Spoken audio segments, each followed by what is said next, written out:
Hey, Drew. Sally, fancy seeing you here. Hey, should we go for lunch? Absolutely. Where do you want to go? We are going to Capri for lunch today, Sally. Fantastic. Let's go. Let's do it. So it looks like a style choice. It's absolutely not.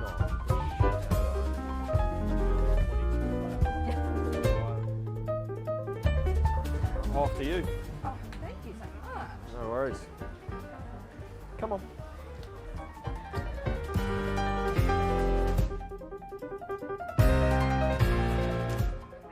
Did you want to start with a little bit of soup? Absolutely, please. Vegetable soup? Yes, please. Yeah, thank you.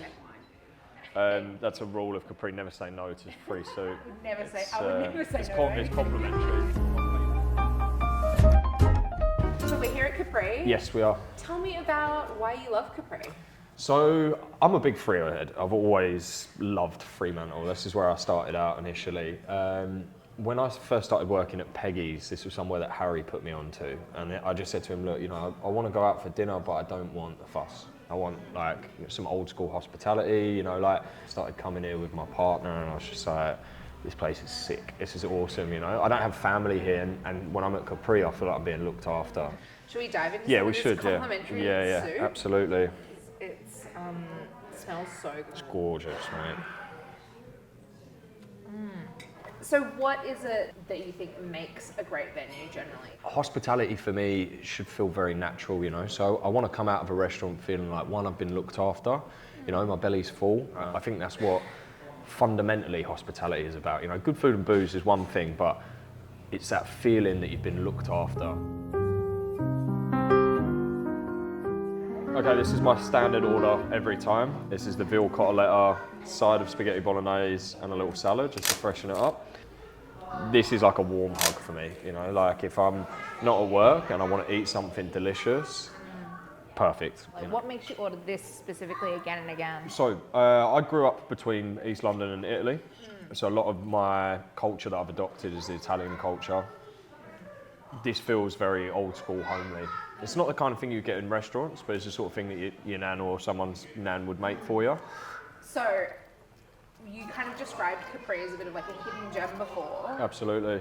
What are some other hidden gems around Perth that you think are maybe a little bit underappreciated? Mother India for Indian food, awesome, right? Another similar family business, Hanata in Freo, so good. Amazing Japanese food. It's pretty much one of the only places you can get like Japanese lunch bar sort of stuff. Yeah. If you're in the city, they're not hidden gems. I love Billy Lee's, I love Authentic Bites, I love Astral Weeks for a glass of wine. Everybody knows these places, I'm not giving you anything new, but that's what I think is like a cool hidden gem, Some kids getting a bit upset. It's all right. They didn't get the veal cotoletta. I understand. What was kind of like the impetus that you felt to start your own pop-up? Honestly, I wanted a creative outlet. I wanted to have fun with something. I'm not at the point where I'm opening doors of a venue yet. So I wanted somewhere where I could test out different recipes, different styles, different dining styles. I started the first off-license pop-up because I wanted to practice my pasta skills. So I started rolling pasta again. My partner's mum bought me a pasta machine for Christmas, so I was like, cool, I'm gonna roll some pasta. I did the first one, really busy, good response. Then I just started rolling them out. So it kind of just developed from there really, and now it's sort of a bit out of control, it's a bit of a beast because my pop-ups have doubled in size. I don't have a team, so I'm doing most of the stuff myself. So I think I might have marketed it a little bit too good. But it's good, it's worse problems to have. That's the problem that you want. For me, a lot of chefs, if they want to make something of themselves, they leave Perth and they go to Melbourne. And I've done the opposite. I've come from a big city and I've said, well, actually, this is where I want to be. The food scene's good here. Maybe it's not there yet, but I want to be part of that. I want to build this place and grow. And I think the response has been really positive towards me because, I love this place just as much as anybody else who grew up here. I want to give people the hospitable feeling that you come and you're fed and you're looked after. No matter how difficult the economy is, that won't go anywhere. People will always want to be looked after by other people. I think if you open a venue that's trend-based and it's just about this food or that food, trends come and go, you know, like it's not going to be a forever thing. That feeling of hospitality, for example, somewhere like Capri, it's been open since the 70s, it's consistent. People leave here and they feel exactly the same as they did way back when it opened.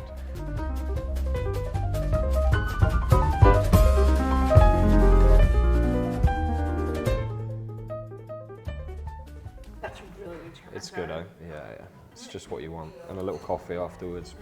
Perfect. Stunning. What is the death row meal?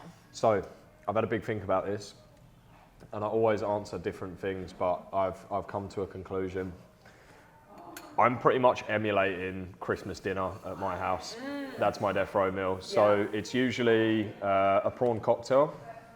Yeah. That's like classic English starter, right? So like prawns, heaps of Mary Rose sauce, some badly cut iceberg lettuce, in like a fancy vintage glass sort of situation.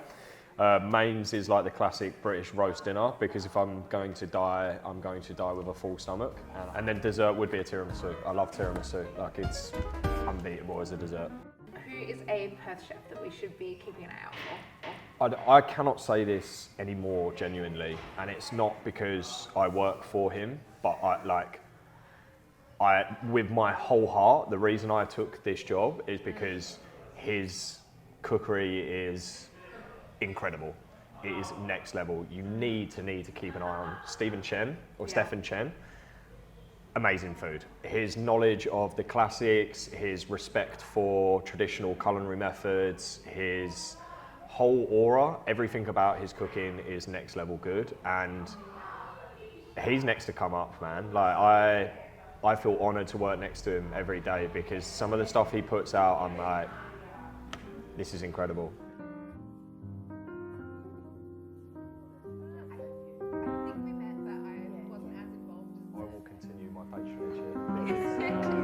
I hope it never changes.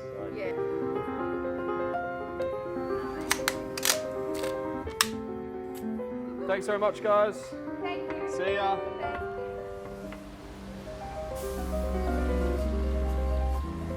You know, they don't want to put themselves out there, or they sort of turn down this sort of thing. I said to Steph, I was like, mate, just never say no to anything. You know, even if it puts you out of your